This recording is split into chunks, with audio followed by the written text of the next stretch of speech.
You will never be entirely comfortable. This is the truth behind the champion. He is always fighting something. To do otherwise is to settle. Julian Smith.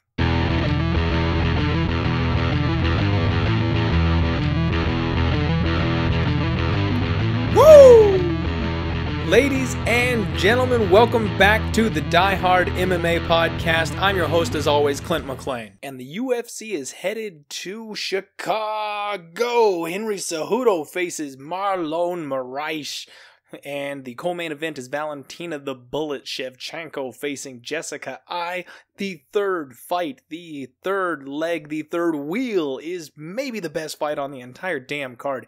Tony Ferguson is facing Donald Cowboy Cerrone. This card, ladies and gentlemen, is stacked. I cannot overestimate just how stacked this card is. I am so excited. Y'all have no idea. I know I'm a fight nerd. I know I always talk about being excited. I say how interesting fights are every single time. But you know what? This card, top to bottom, is incredible. First things first, we got to do a little bit of housekeeping. Let's recap last week's card, and then we will get into some fun stuff. Then we'll move right along to UFC 238 and the breakdowns and the picks. So buckle up, ladies and gents. This one's going to be a long one because we have a lot to cover. So last week's fight, I'm really disappointed in myself. I made a rookie error, and when I say a rookie error, I mean a rookie error. So we started off the night with Darko Stosic, and it came to my understanding that Darko was actually injured going into his fight with the Brown Bear Devin Clark. And props to Brown Bear, he fought the fight that he needed to fight, but Darko had so many openings and opportunities, and it really just looked like he gave up at about the 1.5 round mark. He just didn't look like he wanted to be in there. He didn't look like himself. I think he may have had a withered gas tank. I don't know if he got the cardio in that he needed to go a full 3 rounds like he normally would. I love that bet. I don't have any regret whatsoever on the Darko Stosic bet. We got him at even money, and it just didn't go our way that night. We will keep an eye out for Devin Clark's next fight, because with him coming off the win here, we may well get a better line on him the next time he fights, and we will fade him again. Now, the Volkan Oezdemir fight got canceled. That was highly unfortunate. Volkan Oezdemir was facing Ilir Latifi, and Ilir Latifi had 2 training partners for this camp. He was training with Jimmy Manuwa, and he was training with the headliner, Alexander Gustafsson. You know what his 2 teammates did? They lost. They lost bad. I loved our pick on Volkan Oezdemir. We were getting damn near even money on that fight, and I really think he was going to win that. So I was pretty torn up when that fight got canceled, and here's where the rookie mistake came into play. I forced a bet. So if you tailed me, and you tailed just the picks that I gave on last week's Die Hard MMA podcast, you profited about 0.6 units. You had a pretty good night last week, a nice little winner. And that was because I added on Sung Bin Jo at minus 140. The reason I added on Sung Bin Jo at minus 140 was he was initially a lean for me. I thought he was going to win that fight, but I did not like the line. When we lost the Volkan Oezdemir fight, I bumped him up to a play. I liked what I saw from him at the weigh-ins. He looked like he had a good weight cut. He was the bigger, taller fighter, and I pushed him into a play. I know better than to trust a debuting fighter taking a step up in competition as a favorite. I tell you guys all the time that we fade people stepping up in competition, especially when they're making their UFC debut. That was a pass if I've ever seen one, and I passed on the podcast, and then I forced it into a regular bet simply because I wanted the action on there because we lost the Volkan play. So that was my mistake. If you tailed me, including my Twitter picks, unfortunately we had a slight losing night, but Anthony Smith bailed us out. He came through as a plus 265 underdog, and that was just an incredible performance. I could not have called that fight any better. Anthony Smith is hungry. He's the uptrending fighter right now. Gustafsson retired at the end of that fight. He left his gloves in the cage. So we nailed that. We absolutely called that Gustafsson was not going to be mentally there. And when you are not mentally there and you've got nothing to dig deep for, you look for an out. He gave up his back. Anthony Smith is a legit Brazilian Jiu-Jitsu practitioner, but Gus doesn't get submitted. He gave that up. He wanted out of that fight, and we cashed a nice plus 265 getting that done. The only other thing that happened over the course of the night, unfortunately, is the parlay lost. Damir Hadzovic just gave up, and I was so frustrated watching the fights last week. You can ask my wife. I was pissed off watching the fights last week, and that was because every single guy that I picked on gave up after round 1. Stosic shut down. Sungbin Jo came out in round 1, had a competitive round 1, and then threw nothing for rounds 2 and 3. Damir Hadzovic, now props to his opponent, he fought the best fight of his life, but Hadzovic also shut down. In round 3, his opponent gassed out, gifted Damir top position, and Damir didn't even try to finish. That is a spot. Now, I got into it with a friend of mine on Twitter about this. And he was saying that I was being a little harsh on Damir, looking for him to try and finish at that point in the fight late in the 3rd round. But I got to tell you, that's champ shit. If you are next level, if you're a championship contender, when your opponent gives you top position in the 3rd round, it does not matter how tired you are. If you know you need a finish to win that fight, you're going to go for it. And I thought that Damir was that kind of a fighter, and it turns out that he might not be. I know he was tired. I know it was a grueling 3-round fight, but when you know you need a finish, at least show me some effort. And that was the thing, is he didn't even try. He gave no effort whatsoever to finish his opponent and put him away and win, because he could not survive the judges' scorecards, and everybody knew that. He knew that. And he still just rode out top position. He was content for the fight to just be over. And that really upset me, because I didn't think he was that kind of a fighter. Alexander Rakic, we got to talk about this. He threw a flying head kick and knocked Jimmy Manawa, poor Jimmy Manawa, into retirement. And I should have just taken Rakic by KO. I wanted a shorter line on Damir Hadzovic rather than taking Alexander Rakic by KO. And it turns out that that was a mistake. Looking back on it, I like all the reasoning that I had for it. So the only play I really don't like that I made was the forced play on Sungbin Jo. I don't have a problem with the way that we played the rest of the card. So unfortunately, some of us had a slight losing night. But you know what? Even for a losing night, it was a very tiny losing night. And some of us had a slight winning night. So if you had a slight winning night because of the picks on the podcast, congratulations. And fan-freaking-tastic that we got a slight little winner out of that one. So either way, broke about even. It was close. And we're moving on to a big card with lots of spots for value. That brings our 2019 record to 60-52 for plus 27.69 units for the official play. I will be counting the Sungbin Jo loss against myself in this case, because I did tweet him out as an official pick. My Twitter official picks are official picks for the podcast, so follow me over on there so you get all the information. In this particular case, it bit us in the ass, but normally it turns into some pretty good value. I also tweeted out some leans and stuff that I had, and the leans did better than the picks did as far as wins and losses go. I tweeted out some totals that all did pretty well. So anyway, that'll do it for the recap. I actually want to talk about some current events, if that's okay with everybody. This is something a little bit new. I've never really done this before, but I feel like I want to chat about and bring attention to some of the stuff that's actually going on in the MMA community right now. There were lots of fight announcements, and I do a lot of retweeting of fight announcements. So if you follow me on Twitter, that's another way to get some up-to-date current information as far as what's going on in the world of MMA. I like to stay on top of that, and I like to share that with all of you so you don't have to follow every single MMA outlet like I do. One of the biggest things that I want to mention is that we finally got a date for UFC Khabib versus Dustin Poirier, the unification belt.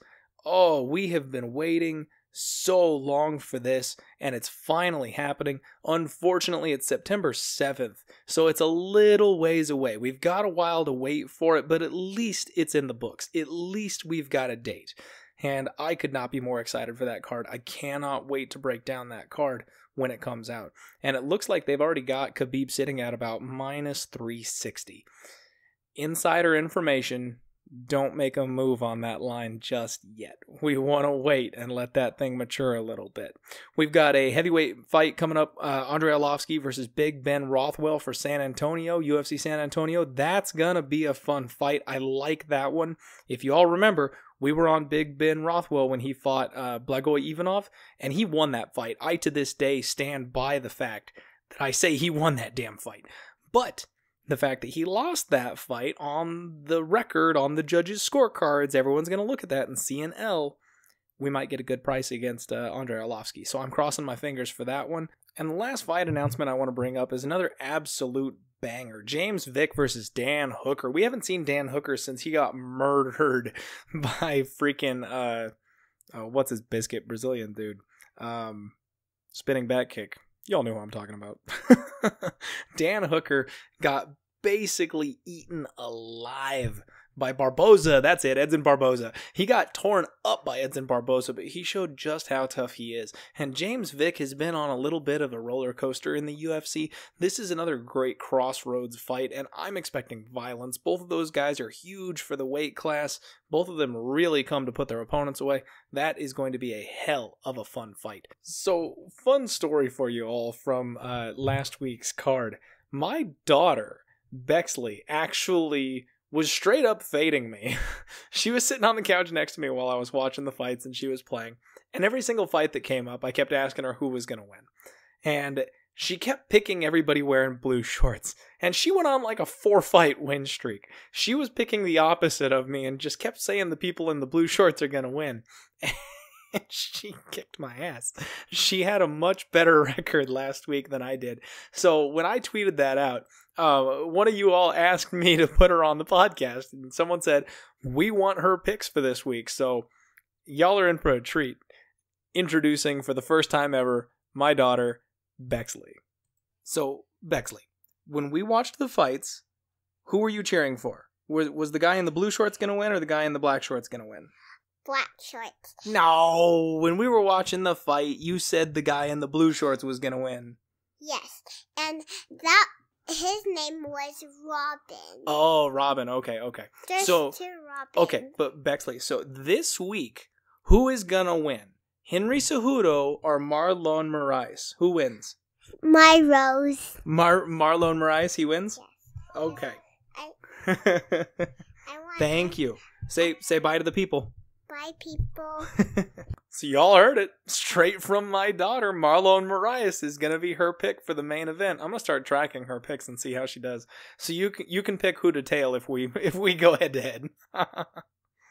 So the last thing I want to do before we get into UFC 238 is I want to ask you all, if you were a professional fighter, all right, if you got to be a pro fighter, what would your walkout song be? I have always been a sucker for Monster by Skillet. If you haven't heard Monster by Skillet, go check it out. They're a Christian band. I grew up listening to them, and don't immediately groan and roll your eyes when I say Christian band. They're actually not that bad. But the song is all about feeling like a monster, and it gets me pumped up. That is one of my running songs when I work out, and it does the job, let me tell you. So take a listen to that one. Comment in the YouTube comments. I don't care if you tweet at me. Just tell me. I want to know what your walkout song would be. All right, that'll do it for the preliminaries. Here we go into UFC 238, and I am all over this card. I've got some hot takes for y'all. I've got some hot picks for everybody. It's time. We're going to enter straight into the danger zone. And I won't lie to you, this mission will be dangerous. Would you say we'd be venturing into a zone of danger? Well, yes, obviously. No, but I mean, how would you phrase that? The zone will be one of danger? No, I mean, not if you'd say the thing, forget it, never mind. And you never mind, and also shut up.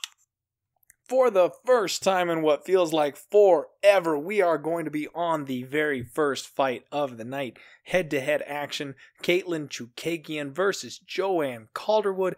Why did I say head-to-head action? I'm sorry. I'm going to take that back. Of course it's head-to-head action. It's two people in a freaking cage. I don't know what's wrong with me today. Caitlin Chookagian is taking on Joanne Calderwood. So Joanne Calderwood, JoJo. Jeez, I am stumbling all over this one. Caitlin Chookagian is 11-2-0. Joanne Calderwood is my girl. As my boy Cody Saftik would say, she's my baby.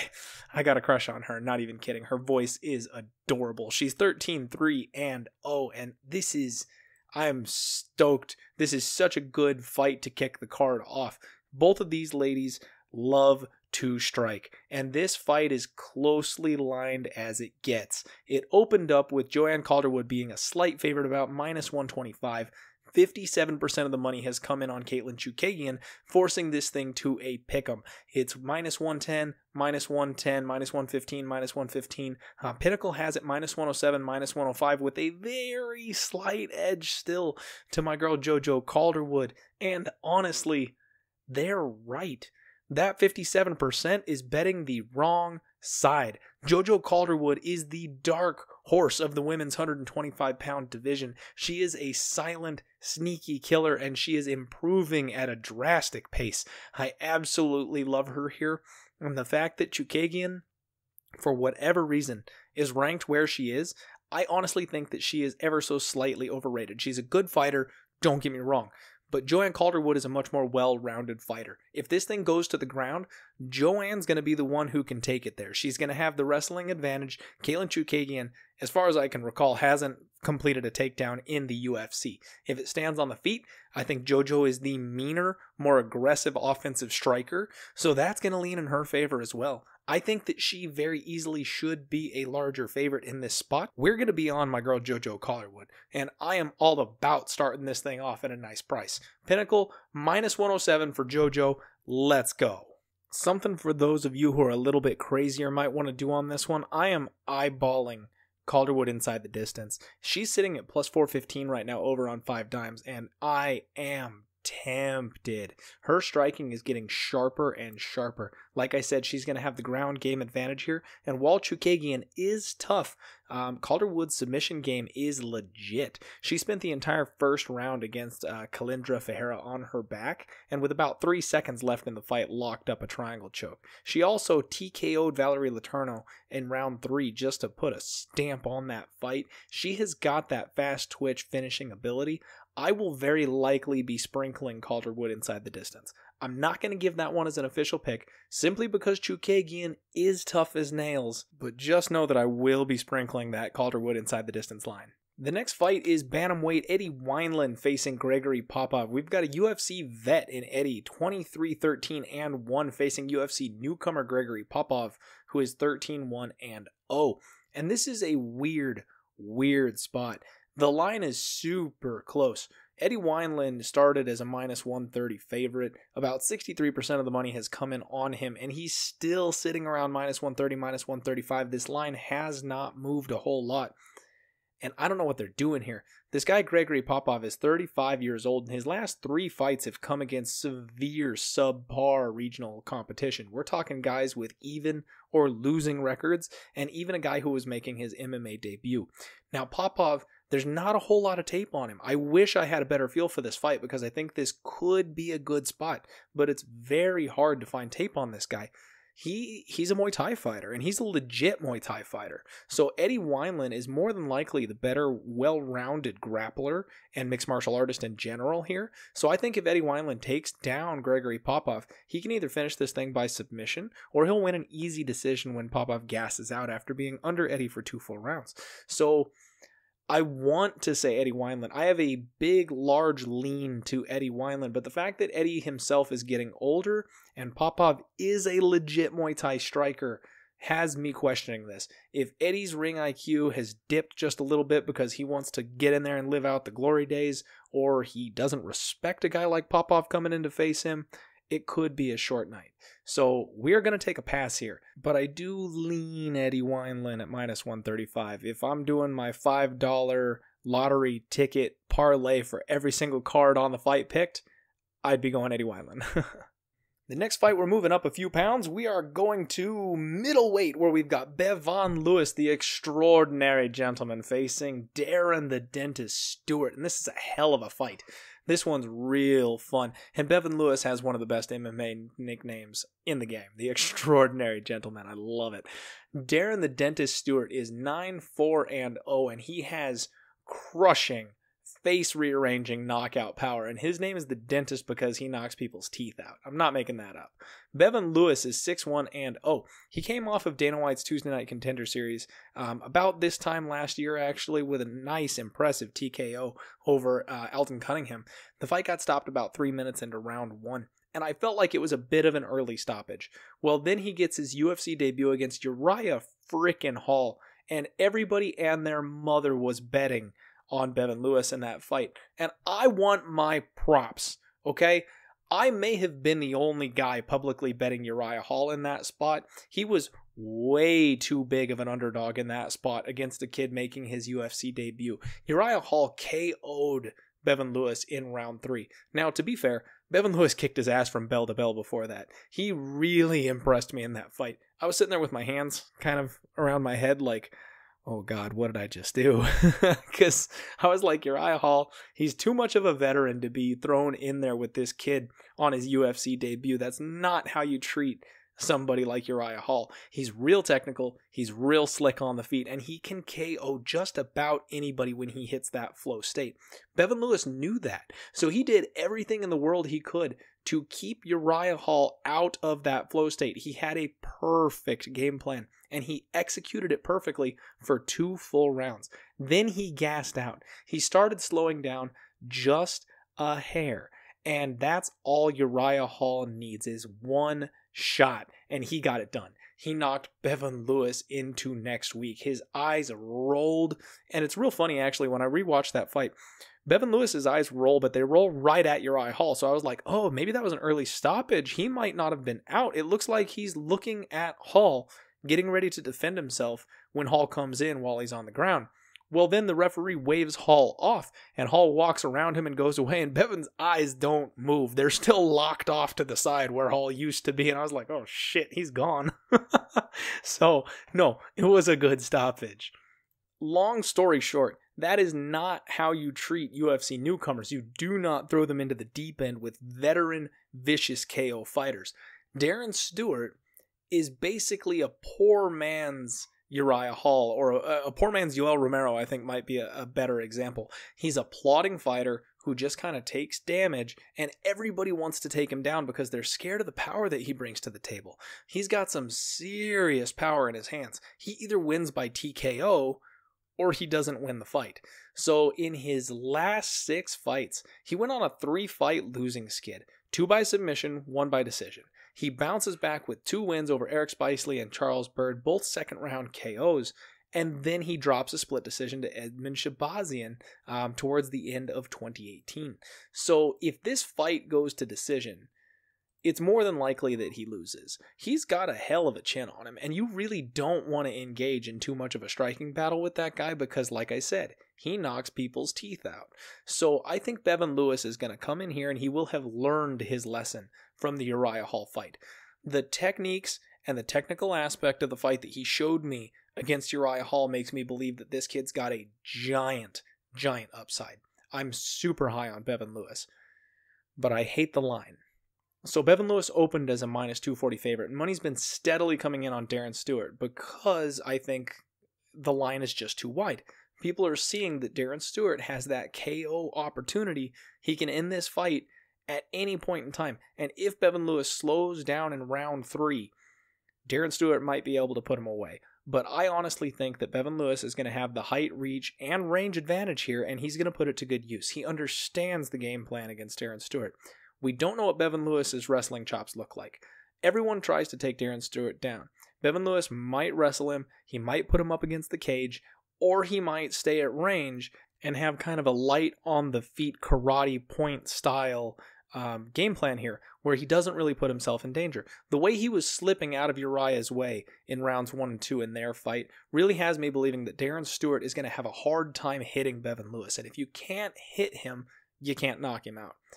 I think that the way to play this fight is to roll right on over to 5 dimes. You can get Bevan Lewis winning by 3-round decision at plus 190, and that's what we're going to go with. I don't know that he has a submission game to submit Darren Stewart.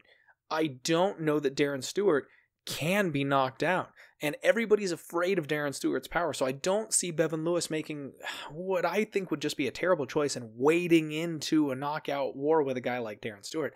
Even if they do get into a brawl, there's no guarantee that Bevan Lewis will be able to take him out.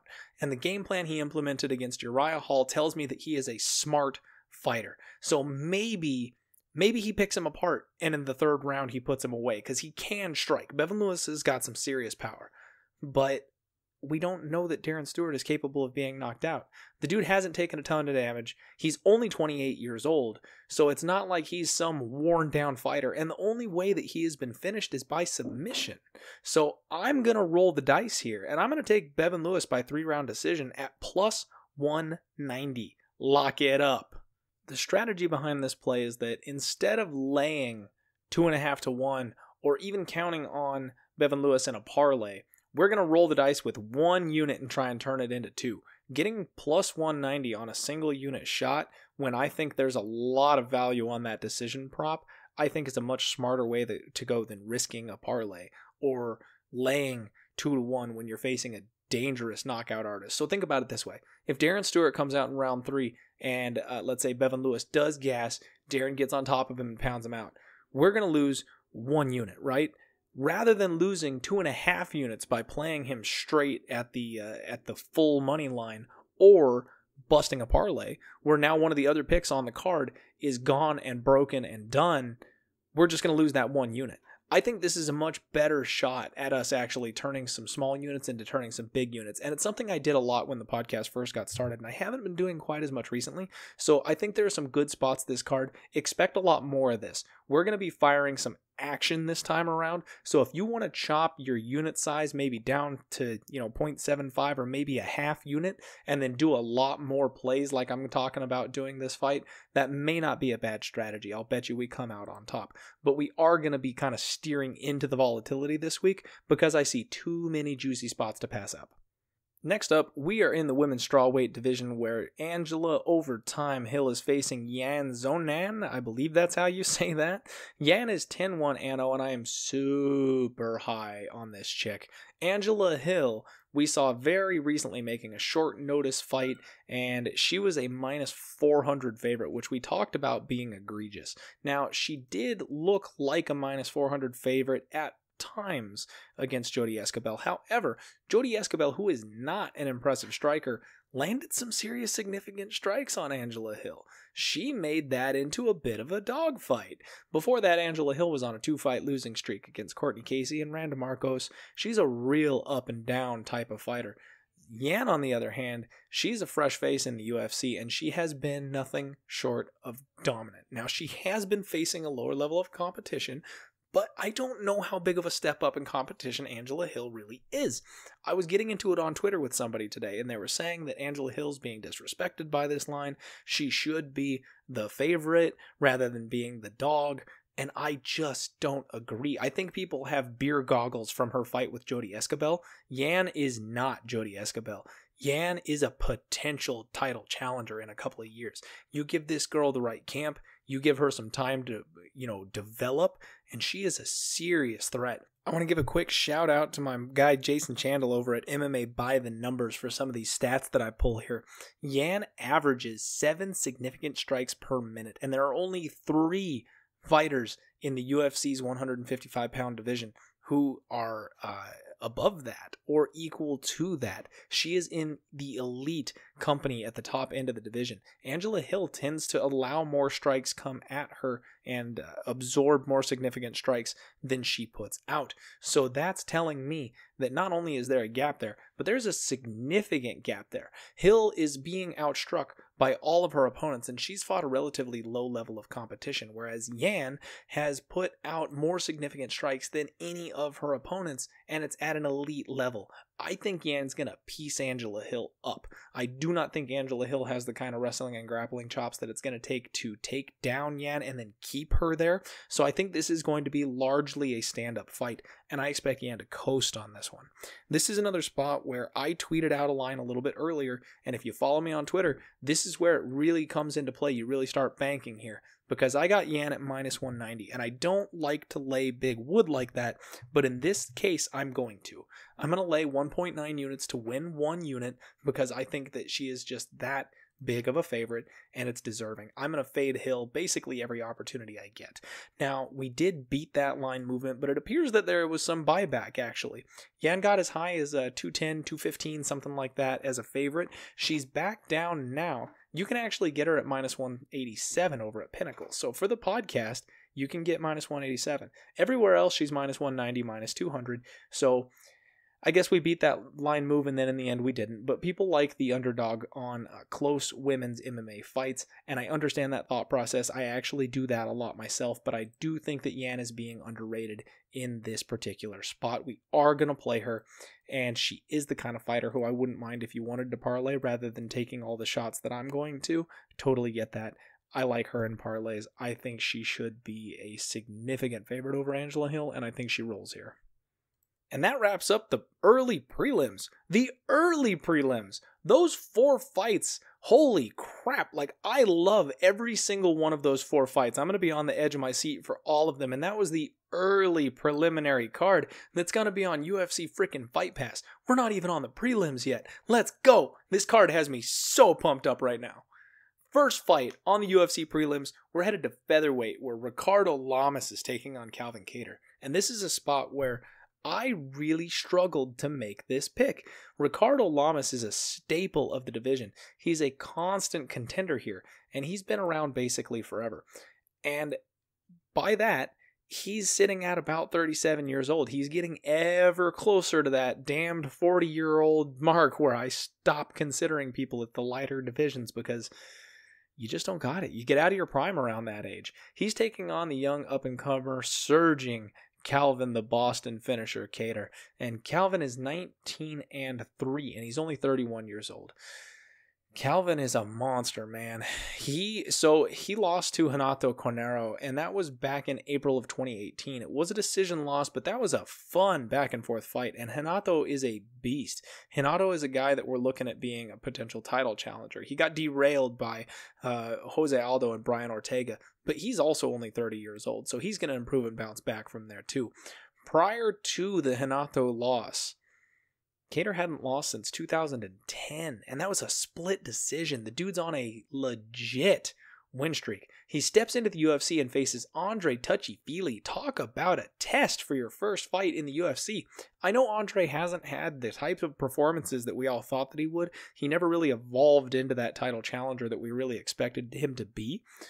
But that's still a stiff test for your UFC debut, and he passed it with flying colors. He got into an absolute war with Shane Burgos, and Shane Burgos is another legit up-and-coming monster for this division. He's only 12-1. His one loss was to Calvin Kattar, and Calvin TKO'd him in round 3, and that fight was so fun to watch.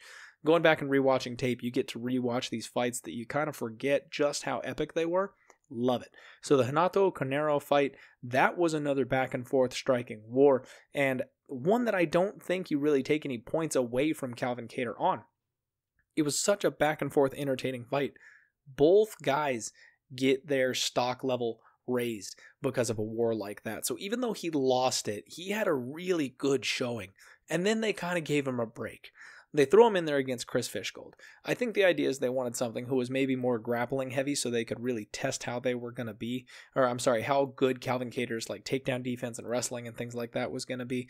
And also, it was Fishgold's first fight in the UFC. He got KO'd in the first round, and now I'm kind of starting to see the writing on the wall here. Unfortunately, Fishgold may not be the caliber of prospect that I thought he was going to be. I think he's got a bright future. I think he can manage to be kind of a middle of the road type of fighter for the UFC.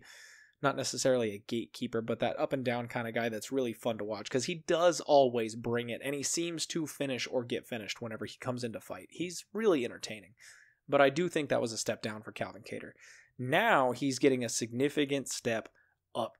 Ricardo Lamas, 19-7. His last couple fights, just holy cow, man. 2015, Chad Mendes. Then he got a little bit of a breather against Diego Sanchez. Then he fought Max Holloway, and he took Max Holloway to a 3-round decision, so he didn't even get finished there.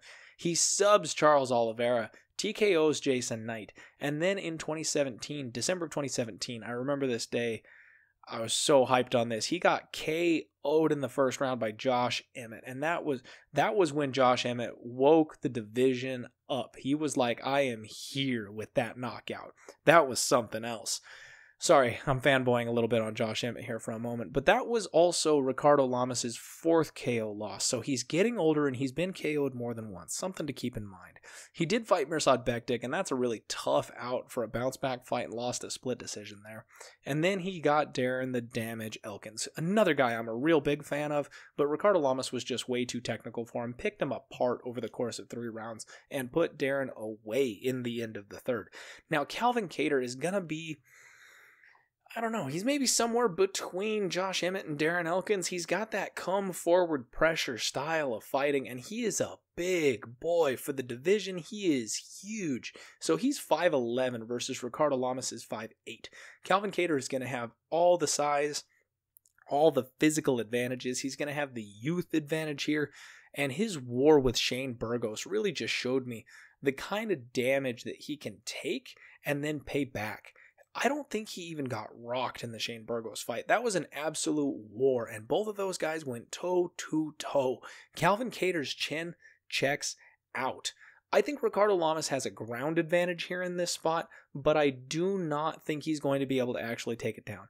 While Lamas does have a slick ground game, he's not that great of a wrestler. He doesn't have the pressure wrestling style that it would take to get someone like Kattar down. I think Kattar will be able to stuff the takedown and force this thing into a standing fight. And if they do that, Lamas is serviceable. He's very well rounded. He's a good striker. Don't get me wrong, I'm not counting him out. When I first looked at this fight, I really thought I was going to be on Lamas, because most of the money has come in on Calvin Kattar. And Lamas you can get him up at plus 140 over at 5 dimes, and I really thought that was almost disrespectful of Lamas. And then I watched the tape. Watching the tape, I just think Calvin Kattar is a presence. I think he's on a crash course for the top of the division. I think he's going to be up challenging for a title in the next couple of years. And if not challenging for the title, he'll definitely be a top 5 name. I am all over Calvin Kattar here, and we can get him at minus 152 over at Pinnacle, and I think that's a fair line. We will lay 1.52 units to win 1 unit on Calvin, the Boston finisher Kattar. The reason that we're going to actually lay that wood with Kattar is because I can see him winning either way. You can get plus 195 on Kattar by 3-round decision, and I actually kind of like that. I do think Ricardo Lamas will put up a fight here, and I do think this will be a back-and-forth kind of battle. I think there's plenty of value there. However, Ricardo Lamas is getting older. Like I said, he's 37 years old. He got KO'd brutally by Chad Mendez and Josh Emmett. Now, that was in 2015 and 2017, so it has been some time. But Father Time catches us all. And the way Calvin Kattar throws, and the way that he put away a guy like Shane Burgos, who is a young up-and-comer who has no chin problems, the type of volume and power that he can put on a guy, especially with Ricardo Lamas being a bit smaller than him, I would not be shocked if Kattar got it done inside the distance. And that's plus 180. While both of those lines are juicy, I could see this really going either way. And because I can see it going either way, I'll risk the extra half a unit just so we can be sure we're on Kattar no matter how this thing goes. We've got 5 fights and 4 picks. Are you not entertained? Get ready. We're going hard this week. Women's strawweight, Karolina Kowalkiewicz. I don't know how to say her damn last name. Karolina KK. She's going to fight Alexa Grasso. Karolina Kowalkiewicz. I repeat, Karolina Kowalkiewicz. There. That's how you say it. Karolina is a fighter who I've been very high on in the past. She burned me against Jessica Andrade. I thought she was going to stand up a little bit better of a chance against Jessica Andrade, but we know how that went. Andrade is beasting at this point in her career, and I walked straight into that one. However, I did say that I felt like she was going to be a bit unmotivated, and we were actually on Michelle Watterson for her last loss. We faded her appropriately coming off that big KO loss to Andrade, where I thought she was just going to be a little more of a shell of herself after losing with that kind of brutal KO. Now, I've been watching some interviews with Karolina. First and foremost, her style, she is very impressive. She's got some crazy skills, okay? She is a solid fighter. And while she may never hold the belt, I think she's a legitimate gatekeeper. She's the kind of fighter who is going to be able to really test young up-and-comers. Speaking of young up-and-comers, we've got 10-2 Alexa Grasso, who's going to be taking a big step up in competition. So in her last 3 fights, Well, let's say, okay, she's only been in the UFC for 4 fights. So let's go all 4. She wins unanimous decision against Heather Jo Clark. So, okay, pretty decent start to your UFC career, right? Well, Heather Hurricane Clark. She is no longer in the UFC. She's been dropped. She's back in Invicta because she couldn't hack it. She lost to Felice Herring via decision. Now, Felice Herring is my girl. I love Felice, and she's a beast. She's the bulldog for a reason. She's physically powerful, and a young girl like Alexa Grasso really struggled with that, and she lost a unanimous decision. No shame in that. Now, she wins a split decision over Randa Marcos. Randa Marcos has been cranking it up lately. She is 9-6. Her record is not at all that impressive, but she's looked good lately. So that one I give some props for. Then they throw poor Alexa Grasso to Tatiana Suarez, who is on the card a little bit later. Tatiana Suarez is the future. That lady, she is a beast. And she took down Grasso with a vengeance and subbed her in the first 3 minutes of that fight. That was a pain. So let's go ahead and put a line through Tatiana Suarez, because realistically, nobody's beating Tatiana Suarez. So she's only got 1 legitimate loss on her record against Felice Herring. Now, I think Carolina is somewhere near the level of Felice, although she's a completely different challenge. And I think this is a step up in competition when it comes to a stand-up striking battle for Alexa Grasso. Alexa's 25 years old. She's got a bright future. She could have made the types of adjustments that it would take, but I think that Carolina at 33 and having the striking pedigree that she does and the resume that she does, facing girls like Rose Namajunas, she fought Joanna, she fought Claudia Gadelha, she also fought Felice Herring and Jodie Escobel, Jessica Andrade, Michelle Watterson. She's just got a name, the who's who of the women's division. I think Carolina is going to be the play here. The other thing is listening to the interviews, circling back to that, sorry about that. The interviews I've been listening to with Carolina, she really seems motivated right now. She was talking about how when she was really at her peak, she was competing 4 times a year, and she wants to get back to that. Now, when somebody's broken, when somebody is considering retirement, kind of like Gus was last time, they just want to have fun. They want to get back to, having a good time. They're not really worried about it. Carolina is talking about how she wants to get in there. She's saying, I want to fight, and I want to fight now. Not only that, I want to fight more often for the rest of the year. So she's already thinking ahead about wanting to get into the groove of getting back into the cage on a more regular basis. To me, that's a positive step. I think so first off, the Michelle Watterson fight was pretty close. I think Watterson won. I think the judge got it right. But I do think Carolina put up a decent fight. She was better than I expected her to be in that fight. And Michelle is cranking things up. She's going for a title run right now. And I really think she's making the championship caliber changes that you need to make to get there. So Carolina is just 1 step behind Michelle Watterson. And I do not think Alexa Grasso is 1 step behind Michelle Watterson. I think Carolina is still going to be just a little too old, a little too experienced. Old in a good way, a little too experienced. And just have that veteran skill edge on a young up-and-comer like Alexa Grasso. Carolina has been bet all the way down from opening -160 to -112. All the money is coming in on Grasso. And this is a perfect spot for me. I love when we get value on a favorite because, in my opinion, everyone is betting the dog and they're betting the wrong side of this fight. I think, especially at a coin flip, I'll take Carolina all day. We're getting almost even money, and I will take that all day in this fight. If you got +140 on Alexa Grasso, props. I think that's a good line. If you're looking at +150 or higher, somewhere in that ballpark, Alexa Grasso is probably the bet to make. But at -112, I am all over my girl Carolina. Let's go. Next up, we're back in the bantamweight division. Aljo, the Funkmaster Sterling, is facing Pedro Munoz. And this fight is one that I am very, very excited about. Pedro Munoz robbed us of 2-1 when he cracked former champion Cody Garbrandt, when Garbrandt decided to throw the strategy book out the window and brawl with about 15 seconds left in the first round. I'm I'm still upset about that. We should have cashed that 2-1. I'm sorry. Cody Garbrandt can knock out anybody. Well, Pedro Munoz, he's been on a real impressive run lately, and I'm actually really, really high on Pedro Munoz. I think that, especially with his last couple fights against Brett Johns, Brian Caraway, and Cody Garbrandt, he really has been turning it up. He's a pressure fighter with a real solid boxing game. He goes to the legs, and that's something I think is going to be a factor here. He puts out a lot of leg kicks and body shots and just wears his opponents down. Aljamain Sterling is also impressive. He only got KO'd by Marlon Moraes in December of 2017, and damn, was that a beautiful knockout. That was yikes. But besides that, he's been very impressive as well. He lost a split decision to Brian Caraway and a split decision to Rafael Assunção.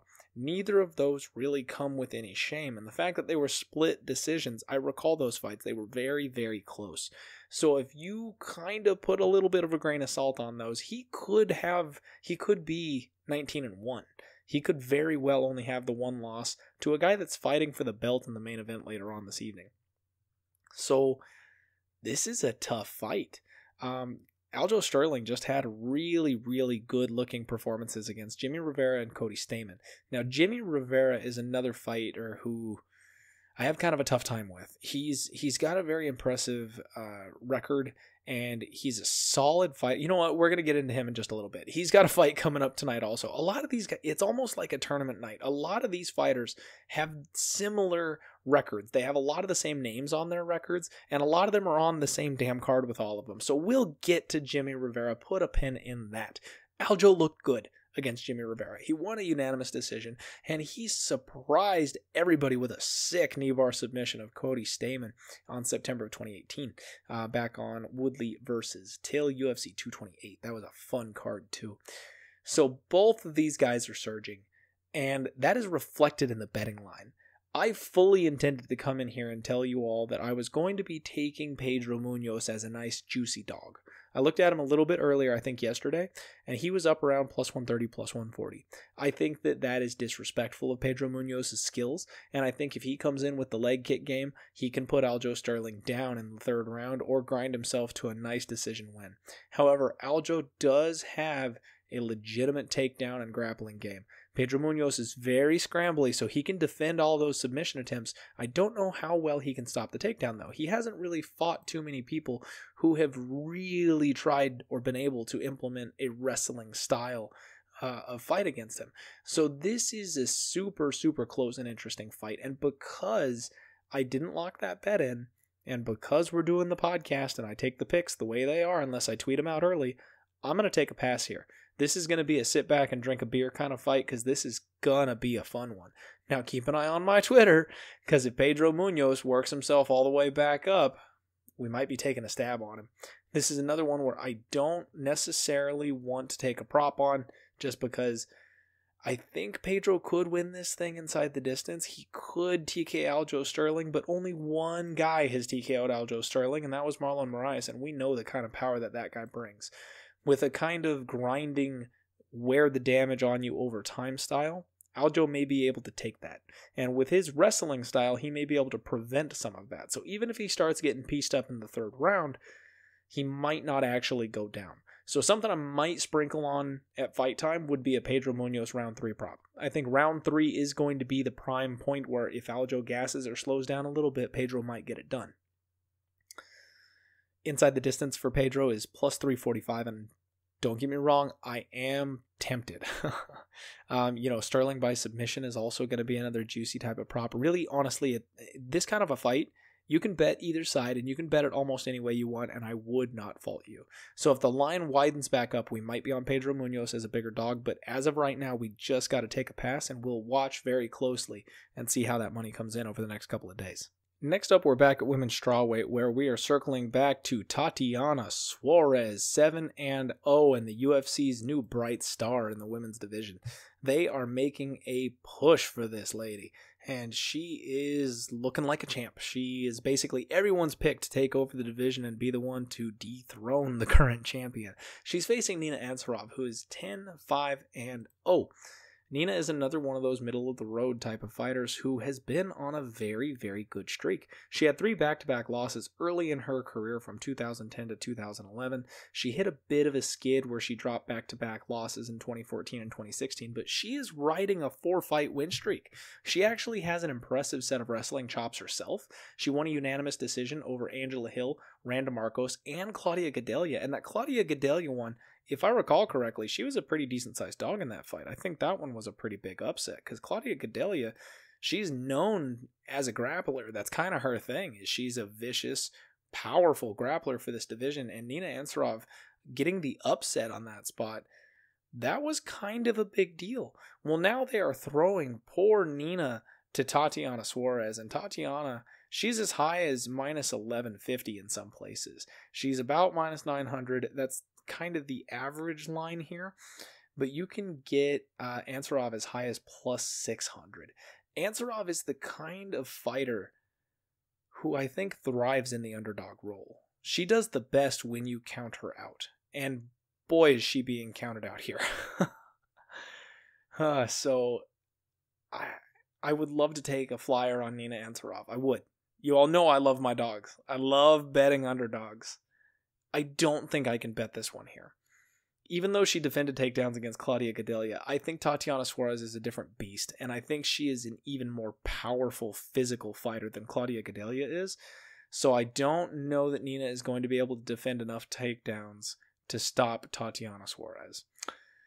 And that's very unfortunate, because as much as I like Tatiana Suarez, and it's cool to have a young, rising, up-and-coming, undefeated fighter, there's a sick little part of me that likes to see those people get derailed. It's incredible, and it's fun, and it's amazing when somebody stops the person who no one can stop. You know what I mean?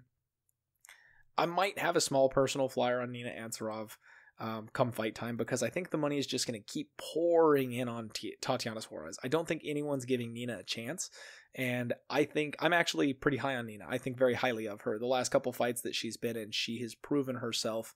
She's dominated her last 3 fights essentially from bell to bell. I think she's really doubled down. I think she's doing the right things to advance in her career and get up to the top of the division. So this is a really big step up for Tatiana. And it's a step up for Nina as well, though, because Tatiana, as we've already established, is a beast. So this one's a pass, but keep an eye on this one. This is going to be a hell of a fight. We've got so many good women's fights on the card this evening. I just want everyone to sit back and appreciate how many female fights are on this card and how hyped I am for every single one of them. Everyone who says that women's MMA is boring or it's not as good as men's MMA, shut up. These fights are incredible, especially the ones on the card. Now, don't get me wrong, you can get some stinkers because women's MMA is not as well developed as men's MMA is, so on average you can get some lower level fights, but every single one on this card tonight, and a lot of the ones that are coming up in the near future, there's some legit fights, and I'm excited about all of them right now. Long story short, gun to my head, Tatiana Suarez probably gets this thing done, but I'm not playing that kind of wood. And you all know me, if you're going to make me take one of these, I'm going to roll those dice and hope the plus 600 comes through. So if we get closer to fight time and Nina Ansaroff gets somewhere up in the 10-1 type of range, she probably won't get that high. You know what I mean, though. If she gets up to 8-1, 9-1, something like that, I might take a flyer on her. But that would just be a personal bet, untracked, not something that I would tell anybody else to do. I'm a gambler. And that will finally bring us to the main card. Holy cow, we're on the main card. We got 5 more fights to get through. Yeesh. Hope you're all sticking with me. This is a fun one, and I'm going to be, you know what, a little secret for everybody here. I'm going to be playing cards. I'm going to be watching UFC 238 while I'm kicking my stepdad's ass at the annual 7-card stud tournament that he throws with his buddies. I got the invite one year because they had a last-minute cancel, and your boy did pretty damn well, but now I'm on the list. I get to go every single year, and I'm going to whoop them while I'm winning my bets, I might add. It's going to be a good night. The pay-per-view portion of the card kicks off in the heavyweight division where Tai Tuivasa takes on Blagoy Ivanov. And Tai Tuivasa is 8-1-0. He's another one of the UFC's young rising stars, and especially at heavyweight, I'm pretty hyped on this kid. The UFC absolutely threw him to the sharks in his last fight. He had to face Junior freaking Dos Santos, who's looking like he might be one of the next shortlist title challengers. And that was just way too big of a step up in competition. I don't know what they're doing with the matchmaking right now, but it really seems like they're throwing people to the wolves way too early in the UFC. I know that's the whole idea of the best people fight the best people in the world, but you still have to give these young up-and-coming fighters a chance. I think they are trying to artificially manufacture another Conor McGregor and another Max Holloway. They want these people who are 22, 23, 25, and they want them to take the short run to the belt and then get the title as fast as humanly possible because it's so exciting, and then it gets everyone all worked up and they want to tune in for the sport. But you can't force that kind of thing. Those people are 1 in a million. They come along once every 5 years. So they keep trying to do this and they're hurting their prospects. Okay, I'm going to get off my high horse here. Tai Tuivasa is incredibly impressive and he is ever improving. In fact, he almost overcame the challenge of Junior Dos Santos in that last fight. I had bet Tai Tuivasa and I was so upset at what happened. I remember like it was yesterday. Tai was whooping Junior Dos Santos. He was putting a beating on the former heavyweight champion. He was outmaneuvering him. His footwork is incredible, and his speed at that weight, especially for the kind of big guy that he is just something to behold. I'm a big fan of Bam Bam Tai Tuivasa. And he had busted up Junior Dos Santos' leg, really crippling his movement, and it looked like it was just a matter of time, and he made a young guy mistake. And that's what young fighters do, is eventually they slip up, and that's where they learn those lessons. It really, really reminds me of the fight we talked about a little earlier in the podcast. It was just like Bevan Lewis facing Uriah Hall. Tai stepped off at a bad angle, and Junior threw one hook, and it clipped him. And it was because he let himself get turned the wrong way that the shot landed a lot harder than it should have or would have if Tai had been able to be squared up properly or defend the fight properly the way he had basically for the entire first 2 rounds before that. So if Tai just hadn't gotten a little over-aggressive trying to finish that fight, I think he would have coasted to a stoppage in the 3rd or the 4th rounds. Unfortunately, he got clipped. Junior mounted him, and when Junior mounted him, he didn't even put Tai out. Tai was trying to strike back from the bottom. Now, I know that's a terrible, terrible idea. You want to defend mount and get out of there, not try and punch back from a spot where you've got no leverage. But at least we can look at that and go, you know what? Tai didn't get his unconsciousness severed. In fact, when the ref waved him off, Tai was pissed. Tai wanted to continue fighting from the bottom, and he got up and was screaming outrage. He wasn't rocked. He wasn't dazed. His chin checks out. He got knocked down, he got put in a bad situation, and he didn't know how to get out of that bad situation, so the referee saved him. But he did not take a ton of damage, and I think that's key here. Even though he's got a TKO loss on his record, it wasn't something where we need to worry about the kind of damage he sustained. On top of that, he's been looking in phenomenal shape on his social media. I think he's another one of these fighters who learned a big lesson and is changing things up and taking that next step up in his training, in his preparation, in his camp, and we haven't seen him since that fight in December. When you take young up-and-coming fighters like this and they get 6 or 9 months off between fights, they show drastic improvements. So now he's coming in here against Blagoy Ivanov, and they've got a... Can you tell which one of these guys I like? Blagoy is 17-2-0, and I have never been high on him. They brought him into the UFC, and his welcome to the UFC was Junior Dos Santos. And again, like I was talking about before, holy crap, like you step in for your first fight in the UFC, and it's Junior freaking Dos Santos. Now, I know Junior is not the Junior of old, but he has reinvented himself, and he is still very impressive and very close to a title shot right now. So he basically outclasses Blagoy over the course of a 5-round war. He had his moments. Blagoy looked good, but he also never really hurt Junior Dos Santos, who is really chinny these days. So then Blagoy faces Big Ben Rothwell, and the most hated fight for me so far in 2019. Ben Rothwell won that freaking fight. Anybody who says otherwise can shut up. I watched that fight, and I watched it again for tape study, and Ben Rothwell got robbed. We had plus 110 on Big Ben Rothwell, and it screwed our whole night up that night when he lost that fight, because we had him mixed in basically everywhere. Big Ben Rothwell won that freaking fight. So Blagoy Ivanov has a W on his record for the last time he went out and fought. but that's a lie. So now we're sitting here and we are looking at a very closely lined fight where Tai Tuivasa is a minus 141 favorite over Blagoy Ivanov. And I think that he is that much and maybe even more of a favorite than Blagoy Ivanov. He's going to outpace this dude and he's going to put it on him. He's going to take the lessons that he learned in the last fight and he's going to put those things to use on Blagoy's face. And I know Blagoy is only 32, but he's kind of shop worn. I mean, you look at his body, you look at the scars. He's been stabbed. He got stabbed in the chest, by the way. If you guys don't know this about him, he does have actually a really cool story. As a person, he's got an amazing story. So I should probably stop talking shit about him. But he's got some mileage on him as far as years are concerned. Ty's just going to be the younger, faster, better footworking, got more pop in his punches kind of fighter. I think Tai Tuivasa stands a real good shot of winning this thing by KO. It's one of those situations where he could coast out a 3-round decision. I think he probably gets it done in round 2 or round 3 when Blagoy just can't keep up with him anymore. But we're going to lay the wood with Tai Tuivasa. We're going to go Tai Tuivasa minus 141 at Pinnacle. Lock it up. We rolling with Bam Bam. And now we finally get to Jimmy Rivera. I told you all we would get there. It just took a little longer than expected. Jimmy El Terror Rivera is facing the UFC's young rising. There's been a lot of young rising stars. He's facing Peter No Mercy Yan. And Peter No Mercy is maybe the most accurately named fighter I have ever seen besides Cowboy Cerrone.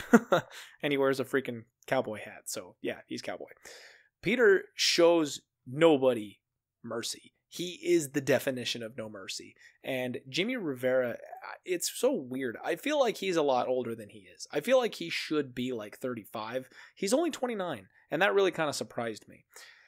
In his last 4 fights, he's got a unanimous decision win over Thomas Almeida in 2017. He fought twice in 2018. Got KO blasted in 30 seconds by Marlon Moraes, who's at the top of the card again, and he dropped a 3-round decision to John Dodson. He then lost to Aljo Sterling, like we talked about a little bit earlier. So he's been a little up and down, 1-1-1, you know. And before that, he was a decision machine. That's basically all he did. He fought Uriah Alcantara, Pedro Munoz. He fought Uriah Faber. I mean, really not that big of name value on his record until he took that big step up against Marlon Moraes. And he got showed real quick that he doesn't belong in the top 5 of the division. He dropped that decision loss against Aljo Sterling, and that was a unanimous decision. So once again, he kind of got booted out of the top 5. He's kind of being used as a gatekeeper role here, and I really think the UFC is attempting to springboard Peter Yan off of him. Now, Peter Yan is 12-1-0. His only loss was a 5-round split decision loss in 2016 to Magomed Magomedov, who he fought the next year in a rematch and won via unanimous decision.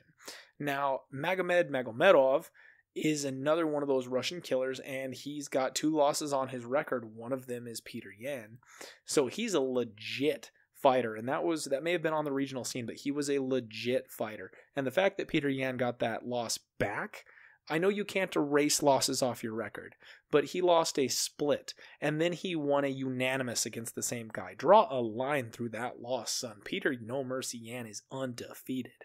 And on top of that, he is cranking stuff up. Excuse me, let me rephrase that. He is cranking shit up. I took a look at his social media, and he's been moving out to Tiger Muay Thai, which is one of the best places that you can go for striking, and he looks like an absolute monster. He was already explosive. He was already dangerous. And leading up to this fight, I'm scared for what he's going to do to Jimmy Rivera.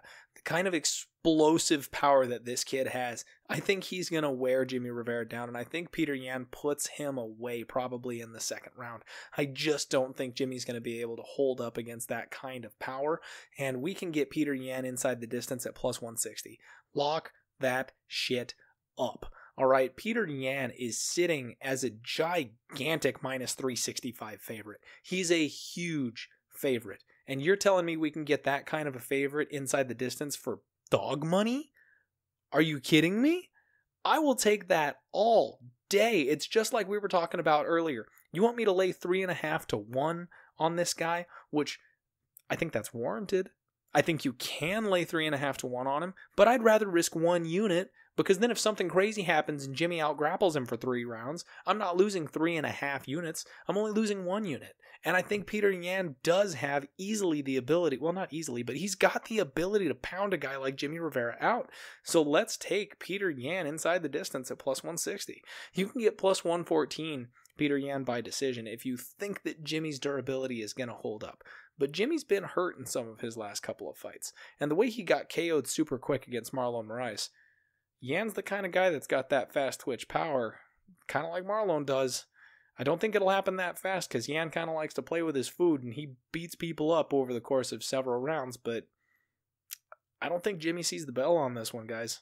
Peter Yan, plus 160. Let's go. Next up, we have got Ariel Helwani's pick for fight of the night, the People's main event. Tony Ferguson versus Donald Cowboy Cerrone. The return of El Cucuy, the boogeyman, Tony Ferguson. We have waited way too long for this moment. Tony Ferguson is on an unprecedented 11-fight win streak in the UFC's lightweight division, which is their prime division, the absolute gold star as far as divisions go. This division is stacked from top to bottom, and guys in the top 15 are worthy title challengers, and he is on an 11-fight win streak. It is ridiculous. He hasn't lost since a decision to Michael Johnson back when Michael Johnson was the next big thing, all the way back in 2012.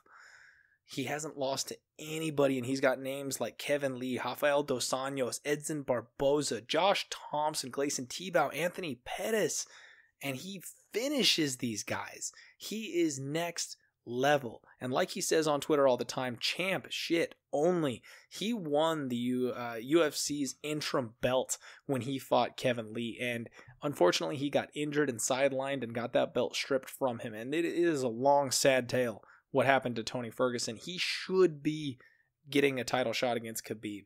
And no disrespect to Dustin Poirier, I love the guy, but Tony Ferguson still has claims to that belt. Nobody's beaten him since he won that interim belt, and I cannot wait to see him fight for the title. You all know Donald Cowboy Cerrone by now, and you all know how much money I have lost fading Donald Cowboy Cerrone.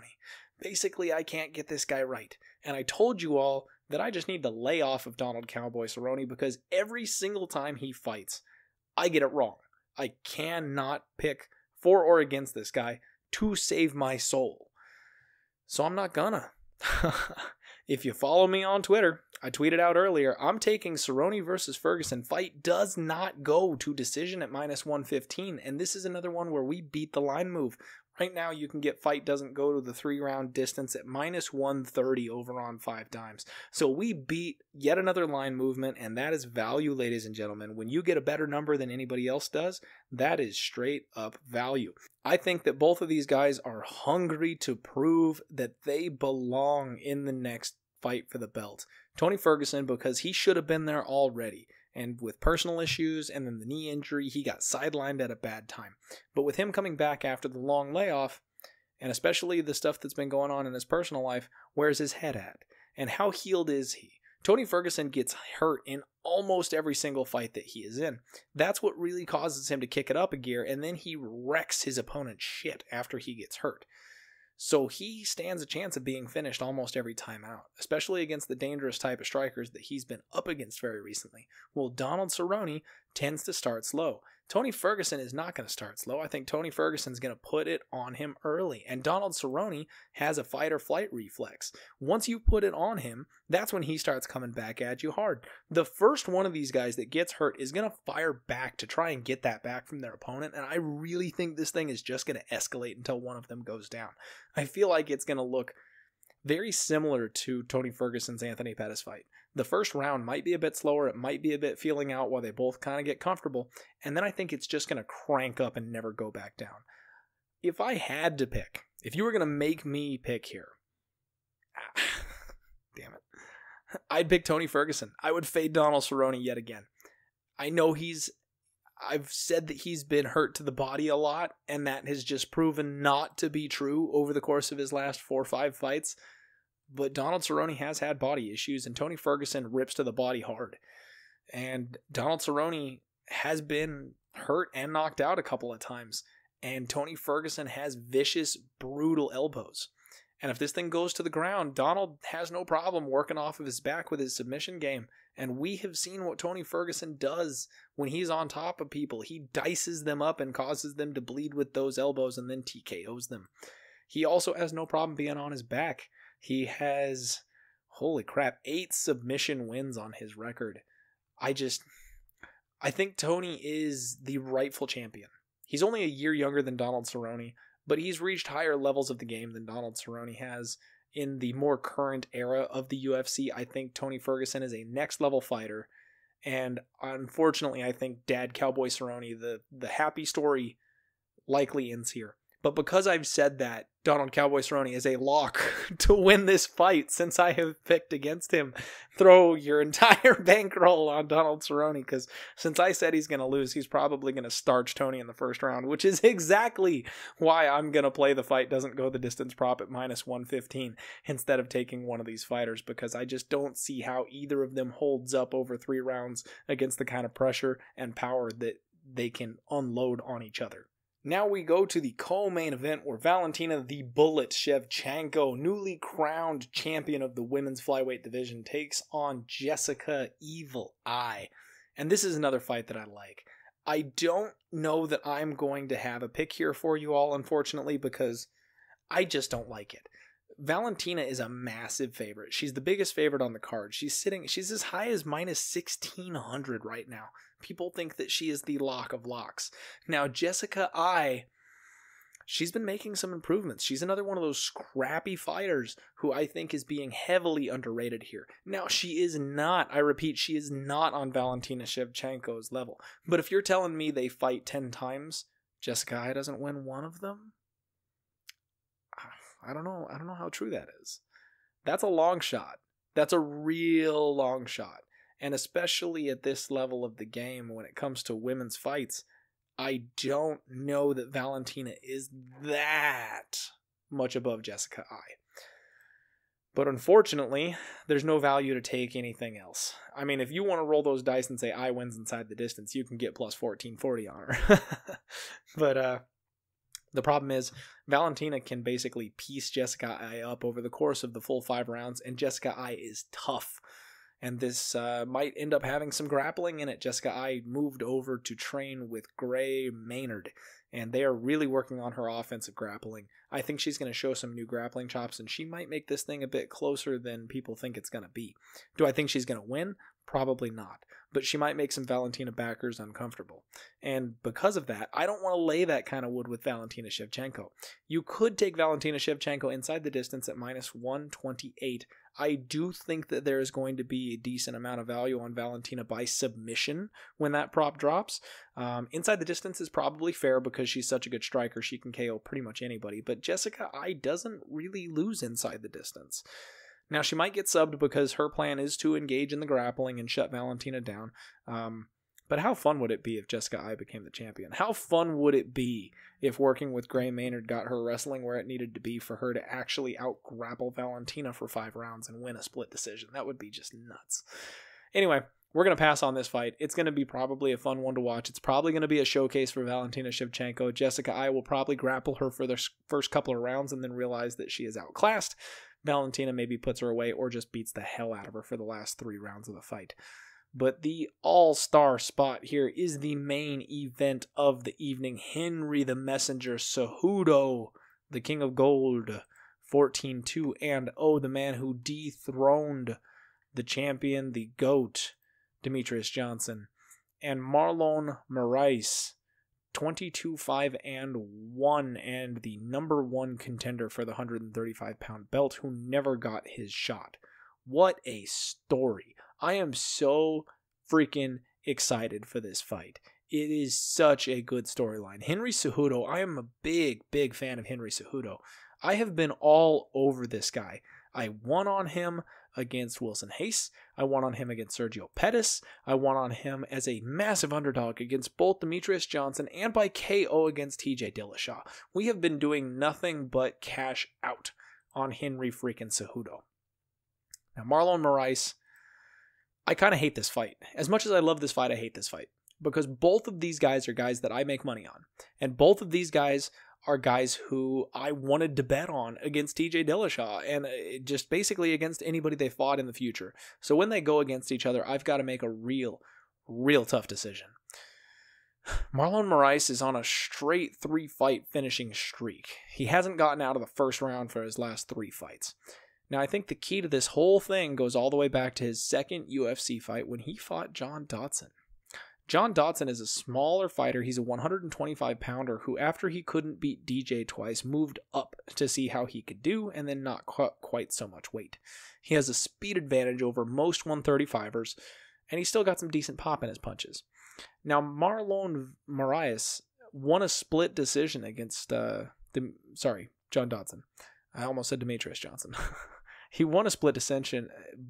It is late. I'm sorry. We are over an hour on this freaking podcast, maybe for the first time in the podcast history, but I apologize. I'm getting a little tongue-tied here. Marlon Moraes, he won a split decision over John Dodson, and it was really close. I actually just watched that fight right before we started recording here, and I think that this fight holds some very valuable information for how the fight against Henry Cejudo is going to go. Now, Henry Cejudo is a very, very slight underdog. He opened up at plus 130, and he's been bet down to about plus 110. He's plus 100 over at Bookmaker. We're getting closer and closer to even money here. Marlon Moraes is going to be the slightly bigger of the two fighters. He's got fast twitch knockout power, and he can knock out a horse. He's knocked out Aljo Sterling, Jimmy Rivera, and Rafael Assunção. Rafael Assunção and Jimmy Rivera, both of whom are notoriously hard to finish. And if I recall correctly, they are both never been knocked out before they faced Marlon. Marlon's the only guy to knock those two guys out. So his power is unreal at 135. However, John Dodson was able to avoid the power shots, and he was able to... Basically, I think his speed was the problem. The threat of the takedown and his speed is really what put Marlon Moraes kind of on the defensive, and Marlon Moraes carries all that fast twitch muscle around. He couldn't really get off the way that he needed to in order to KO somebody like John Dodson. And because of that, he had to kind of fight a slower paced game. By the third round, John Dodson, I thought, was starting to win the thing because Marlon was having a hard time keeping his arms up. He's got so much muscle on him. He was kind of starting to shake his arms out and stuff like that in the middle of the third round. I think Henry Cejudo is one of the smartest fighters in the UFC right now. He is a game planner and a hardcore game planner. He also is fighting with some of the smartest people in the game right now behind him. They're doing all kinds of next level shit at Henry Cejudo's Fight Ready camp, where they're working on his reflexes, the way that his brain works, his neurology. Trust me, I know the doctor who works with Henry Cejudo and their camp. He's very close to them, and actually, I might have him come on the podcast for an interview. How cool would that be? Long story short, I've been on the Henry train for a while. I've been on the cringe Hudo train for some time now, and I don't think it's time to get off. My daughter picked Marlon Moraes, and I'm going to go head-to-head with my 3-year-old. I'm taking Henry Cejudo, but I'm not going to play him at plus 110. Ladies and gentlemen, I am going to take Henry Cejudo inside the distance at 5 dimes for plus 320. Henry Cejudo is an Olympic-level wrestler, in case you haven't heard. And Marlon Moraes is going to be more scared of his takedowns than he was against John Dodson. Henry Cejudo has also cracked a guy like TJ Dillashaw, who is very notably tough, and put him out in 32 seconds of the first round. Now, I know TJ Dillashaw was sucked up, but Henry Cejudo hits harder than John Dodson does. And John Dodson landed clean on Marlon a lot. I know Marlon's explosive, and I know he's good at Brazilian Jiu-Jitsu. So even if Henry Cejudo does get the takedown, Marlon is not dead in the water, but I think Henry can rough him up. And if Henry Cejudo is able to implement his speed advantage and avoid the power shots, use his grappling, and get this thing into the second, third, and maybe even fourth rounds, when Marlon Moraes eventually starts to tire and starts to slow down, Cejudo is going to have more in the tank, And he is out to prove that he is the best pound-for-pound fighter on the planet. The man is more focused and more dedicated than I think anyone in the sport is right now. And I'm not kidding when I say that. And I think he wants to put a stamp on this. The way that he put a stamp on TJ Dillashaw, he wants to put a stamp on him being a 2-division champion. I don't see him hanging on for dear life and grinding out Marlon Moraes. If he sees the opportunity, he will finish. I'm taking Henry Cejudo inside the distance. I don't see how this fight goes 3 rounds. And I think someone's getting KO'd. And I know Marlon Moraes has the fast twitch knockout power and has KO'd his last 3 people in a row. But I think there is crazy amounts of value on Henry Cejudo winning inside the distance at plus 320. Once again, we're risking 1 unit, and we're going to try and turn that into 3 units. Don't let me down now, Henry, baby. Let's go. Woo! That took some time to get through. Thank you all so much for sticking with me through that. Let's recap these picks. We've got my girl Joe Calderwood, minus 170. We are going to take Bevon Lewis to bounce back and get it done against a tough, durable opponent by decision at plus 190. We are going to lay the wood with Yan Anzonan at minus 190. We are going to take Calvin Kattar to get it done at minus 152. We are going to take Karolina Kowalkiewicz at minus 112. We're going to rock with the heavyweight Tai Tuivasa, and we will do a shoey with him in victory at minus 141. Peter Yan inside the distance at plus 160. We're going to bet that Tony Ferguson and Cerrone beat the living hell out of one another at minus 115. And then we are going to rock with the champ, Henry Cringe Cejudo inside the distance at plus 130. I'm ready for a huge night. I am licking my chops. We are going to line our pockets at UFC 238. I am so pumped. Thank you all for the love and support. Hit me on Twitter. Hit me on YouTube. Throw your questions at me. Let's roll.